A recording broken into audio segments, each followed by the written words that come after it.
निःशब्द हूं मैं, और पहली बार मेरे साहित्यिक शब्दों की एक खेप ने खुदकुशी कर ली है।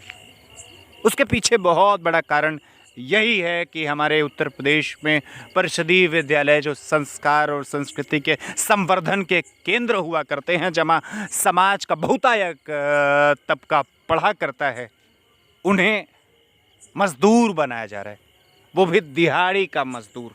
जो कह रहा हूँ उसे बर्दाश्त करने की क्षमता पर ज़रा गौर करिए।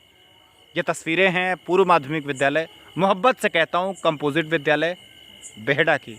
और यदि माता पिता अपने बच्चों को परिषदीय विद्यालयों में ईंटा ढुलाई का काम करने के लिए भेजते हैं, तो मैं उनसे हाथ जोड़ के निवेदन करता हूँ, प्लीज़ आप उन्हें निजी विद्यालय में भेज दीजिए। चलिए, हो गई है पीर पर्वत सी पिघलनी चाहिए, हो गई है पीर पर्वत सी पिघलनी चाहिए, इस हिमालय से कोई गंगा निकलनी चाहिए। दोस्तों नमस्कार, मेरा नाम अर्जुन राय है और आप जुड़े हैं स्वराज समाचार के साथ।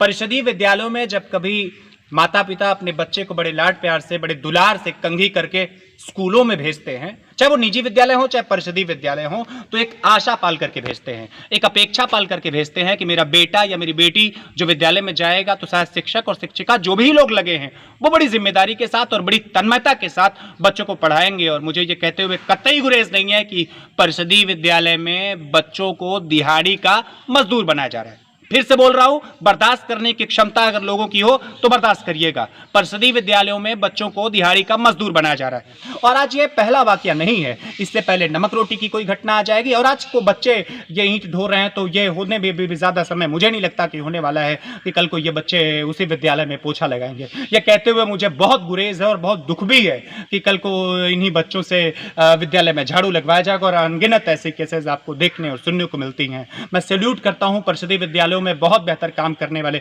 उन तमाम शिक्षकों को जो बेहतर काम करके आदर्श शिक्षा व्यवस्था का नाम ऊंचा कर रहे हैं। बहुत सारे मुफ्तीगंज में मैंने विद्यालय देखे हैं, केराकत में भी बहुत सारे विद्यालय देखे, जनपद में बड़े अग्रणी विद्यालय हैं, लेकिन जैसी स्थिति यहां मैं बेहड़ा उच्च माध्यमिक विद्यालय में देख पा रहा हूं वो बिल्कुल ठीक नहीं है। आग्रह है सिस्टम से, मैं इसे आप मेरा निर्देश समझिए चाहे मेरा आग्रह समझिए, और मैं चुनौती देता हूं नौकरशाहों को, इस व्यवस्था में आप परिवर्तन ला करके दिखाइए तो जानू क्या माँ बाप अपने बच्चों को विद्यालय में इसलिए भेजते हैं ताकि जाकर के बच्चे ईंटों की ढुलाई करें, वो बच्चा कोई पीछे से धक्का दे और आगे बच्चा कोई ड्राइवर बन जाए। हमको भारत की इस युवा पीढ़ी को, इन नौनिहालों को ट्रक ड्राइवर नहीं बनाना है, हमको इक्का खींचने वाला नहीं बनाना है। प्रधानमंत्री मोदी जी जब भारत के विश्व गुरु होने की बात करते हैं तो स्वराज इस बात की भी पुष्टि करता है, तो मुझे बड़ी प्रसन्नता होती है। जब प्रधानमंत्री 56 इंच के सीने की बात करते हैं तो हिंदुस्तान के विश्व गुरु होने पर मुझे भी नाज होता है। लेकिन परिषदीय विद्यालय हमारे आधार हैं, परिषदीय विद्यालय हमारे संस्कार का केंद्र है, ये हमारी संस्कृति की वो पाठशाला है, ये वो केंद्र बिंदु हैं जहां निश्चित रूप से हर कोई बेहतर काम करने की कोशिश करता है। लेकिन समाज का जो तबका परिषदीय विद्यालयों में पढ़ता है,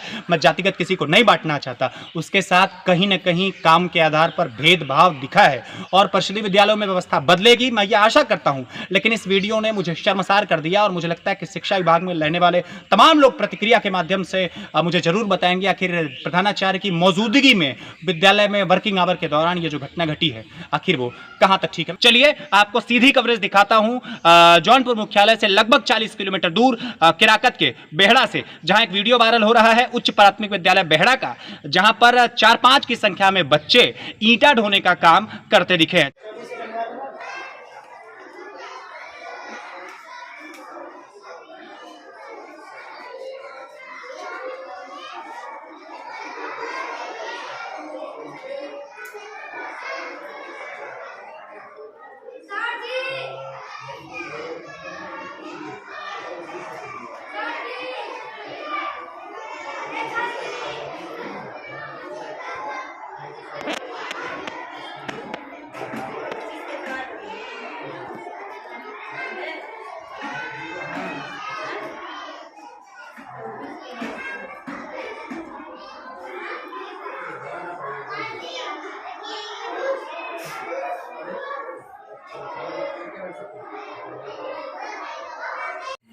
मैं स्कूल परिसर में प्रवेश कर चुका हूं और प्रधानाध्यापिका से बात करने से पहले एक शख्स से मैं बात कर रहा हूं, उसे गौर से सुनिए। चलिए, पूर्व माध्यमिक विद्यालय बेहड़ा में यहाँ जो काम करने वाले हैं, मैं उनको सफाई कर्मी नहीं कहता। ये एक ऐसे शख्स हैं जो मौके पर रहे हैं और ये कहते हुए मुझे कतई गुरेज नहीं है कि ये कहीं ना कहीं विद्यालय की व्यवस्था में अप्रत्यक्ष रूप से हिस्सेदारी तय करते हैं। सबसे पहले तो आप इनका चेहरा पहचान लीजिए, फिर से मैं कैमरा पर्सन से निवेदन करूंगा कि जरा जूम करके इनके चेहरे को दिखाया जाए। चूंकि इस खबर के बाद मैं बहुत सारी फोटोज लगाने वाला हूं और फोटो इस बात की प्रामाणिकता को सिद्ध करती है कि ये लगातार उसी विद्यालय परिवार में जुड़े रहते हैं। और जुड़ करके काम कौन सा करते हैं? ये कभी घास की सफाई का काम करते हैं। ये काम कौन सा करते हैं? ईंटें साफ नहीं तो उसको ठीक करने का काम करते हैं। ये काम कौन सा करते हैं? ये बागवानी है विद्यालय की बहुत प्यारी सी, उसमें पानी देने का काम करते हैं। लेकिन आज मौके पर ये कहाँ थे जब नौनिहाल, जिनकी 4-5 फोटोज़ या यूँ कह सकता हूँ कि वीडियोज़ वायरल हो रही है, जहाँ पर निश्चित रूप से सभी अध्यापकों, प्रधानाचार्य की मौजूदगी के समय भी बच्चे ईंट ढुलाई का काम कर रहे थे। चाचा, नाम क्या हो आपका? लालचंद। अच्छा, लालचंद। जोने समय लड़का विद्यालय में ईंटा ढोवत रहना है, उसमें आप मौके पर कहाँ रहना? अरे वो समय हम रही साहब वहाँ बाथरूम को गया। हाँ, सगड़ी खड़ी कैले रही है गाड़ी। हाँ, और लड़का डोला दे हमें। हाँ, लड़का लेके चल गए ना, मनी करत हिला, बाकी मानत ना हमें। लालचंद के पूरे बयान को सुनने के बाद शायद आप एक निष्कर्ष पर पहुंचे होंगे कि आखिर सफाई कर्मी यहाँ नहीं है क्या, कि बगैर किसी पद के इनको विद्यालय के अंदर प्रवेश करने की अनुमति दे दी जाती है। प्रधानाचार्य ने इस विषय पर भी बड़ा खुलासा किया है कि आखिर सफाई कर्मी कहाँ रहते हैं और वास्तव में प्रधानाचार्य मौके पर कहाँ मौजूद थी, और मौके पर अगर वो कैंपस में थी तो अचानक ये सब कुछ कैसे हो गया। पैनी नज़र बनाए रखिए और अंत में आप कंक्लूजन पर जरूर पहुंचिएगा कि वास्तव में दोषी कौन है। विशेष बातचीत करने के लिए मेरे साथ आप देख सकते हैं इसी विद्यालय की प्रधानाचार्य हैं। इसी विद्यालय की प्रधानाचार्य मेरे साथ मौजूद हैं संजू सिंह जी। इनसे बात करता हूं। मैडम, आपसे जरा जानना चाहूँगा, जो वीडियो लगातार वायरल हो रहा है उसमें 4-5 की संख्या में बच्चे ईंट ठेले पर लेकर के जा रहे हैं। हाँ। आप उस समय कहाँ थी? पूरा वाकया क्या है? सर, ऐसा है कि आप वीडियो को ध्यान से देखेंगे तो जूनियर साइड में इधर दिख रहा है वीडियो, और उसमें 3 क्लासेज जो चल रहे हैं, हम लोग क्लास में थे उस समय। सारे टीचर हम लोग 3 लोग हैं, तीनों लोग हम लोग क्लास में थे, अपने अपने क्लास में थे, बच्चों को देख रहे थे। हम लोग को पता भी नहीं चला। ये तो जब वीडियो वायरल होकर आया मेरे पास, तब हम देखें कि ये 4 बच्चे जो है ठेला खींच रहे हैं। फिर बाद में हमने उनसे पूछा भी, तो वो गए थे पानी पीने के लिए, और ठेले को देख करके उनकी उत्सुकता बढ़ी वो करने के लिए, और जो काम करते हैं वो बाहर चले गए थे सर। और वो पानी पी के निकले हैं। आप ध्यान से अगर वीडियो देखिए, मात्र 4 ही बच्चे दिख रहे हैं, क्लास चल रहा है, सारे एक भी बच्चा कोई आपको कैंपस में बाहर नहीं दिख रहा है प्राइमरी की तरफ, बल्कि बच्चे पढ़ रहे हैं, वहाँ से भी आवाज़ भी आ रही है, कुछ बच्चे सर भी कर रहे हैं, उधर से आवाज़ है, लेकिन जूनियर पर एक भी बच्चा आपको दिखाई नहीं दे रहा है। सारे बच्चे क्लास में थे, हम लोग क्लास में थे। हम लोग देख ही नहीं पाए कि ये 4 बच्चे ठेले को खींच ले रहे हैं, और यहाँ वो हमारा जो मजदूर था वो अपना काम करके रख जाए। इस समय देखिए वो हमेशा लगातार मेरे यहाँ काम करता है वो, और चाहे गार्डनिंग की काम हो और किचन गार्डन में काम करना है, उसमें है घास उस निकालना है, वो करते हैं हमेशा।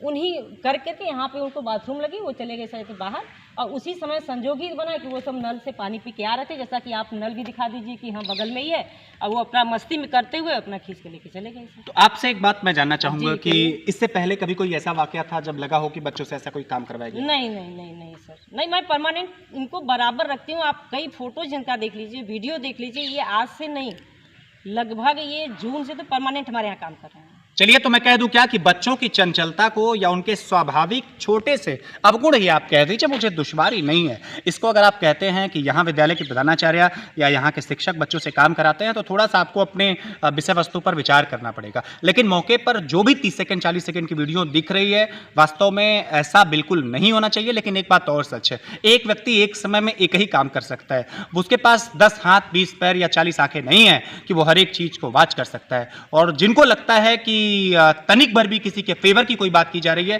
तो उनको पुनर्विचार अपनी मानसिकता पर जरूर कर लेना चाहिए। जुड़े रहिए स्वराज के साथ। जाते जाते मैं दिखाऊंगा कि इस वक्त मैं हूं कहां पे। इस वक्त मैं मौजूद हूं उच्च प्राथमिक विद्यालय बेहड़ा में। फिर मिलेंगे किसी बड़ी घटना के साथ। आप जुड़े रहिए मेरे यानी अर्जुन राय के साथ स्वराज समाचार पे। नमस्कार।